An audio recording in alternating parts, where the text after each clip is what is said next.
আমাদের বেলকুচি উপজেলা আওয়ামী লীগের বিপ্লবী সভাপতি এবং আগামী 7 তারিখে নির্বাচনে নৌকা প্রতীকের কান্ডারি আলহাজ আব্দুল মমিন মন্ডল ভাইয়ের এই নির্বাচনী মতবিনিময় সভায় উপস্থিত আছেন। এনাদপুর উপজেলা আওয়ামী লীগের বিপ্লবী সভাপতি বাচ্চু চাচা আরো উপস্থিত আছেন। এনাদপুর থানা আওয়ামী লীগের সাংগঠনিক সম্পাদক আলামিন ভাই, এনাদপুর থানা আওয়ামী লীগের মানুষ বিভিন্ন সময় যারা নির্যাতিত নিপীড়িত হয়েছে, বিশেষ করে আওয়ামী লীগের ত্যাগী কর্মীরা। এই দুটি কথা না বললেই নয়।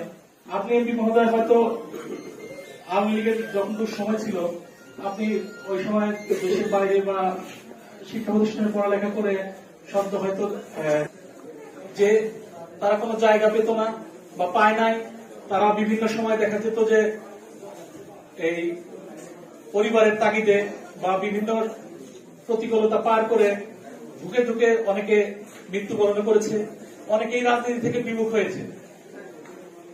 এই বিমুখ হওয়া মুখগুলো এবং দলের ত্যাগী নেতাগুলো তাদের ব্যবহারে তাদের দ্বারা নির্যাতিত অপমানিত হয়ে লাঞ্ছিত হয়ে আওয়ামী লীগ থেকে বলা চলে যে তারা প্রায় দূরে সরে গিয়েছিল।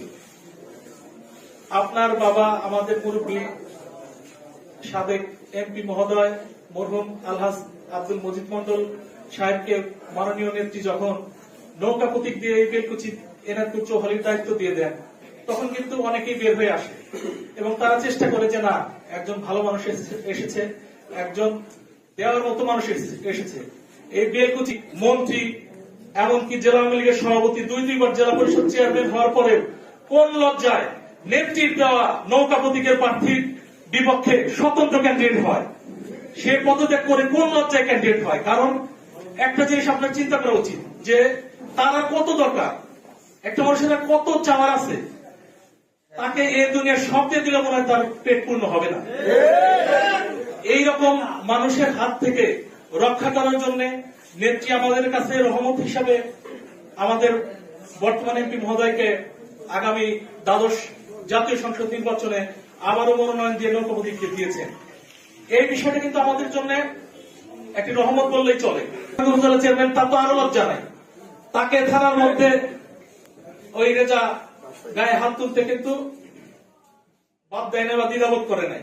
উপজেলায় তাকে যথেষ্ট অবমানিত করেছে। তারপর লজ্জাহীনের মতো তারা আবার সেই বঙ্গবন্ধুর প্রতীক, শেখ হাসিনার প্রতীক, আমাদের আব্দুল মমিন মন্ডলের প্রতীক, নৌকা প্রতীক থেকে তারা ইগল পাখি নামক একটা স্বতন্ত্র ক্যান্ডিডেটের পিছনে আবার তারা ধর্ণা দিয়েছে। আমাদের বেলকুচিবাসীর, বেলকুচি তৃণমূলের লোকজন, দলের নেতাকর্মী, তাদের এবার সুযোগ এসেছে। আমরা আগামী 7 তারিখে নির্বাচনের মাধ্যমে দেখিয়ে দেব যে নৌকার কর্মীরা কোনদিন ভুল করে না।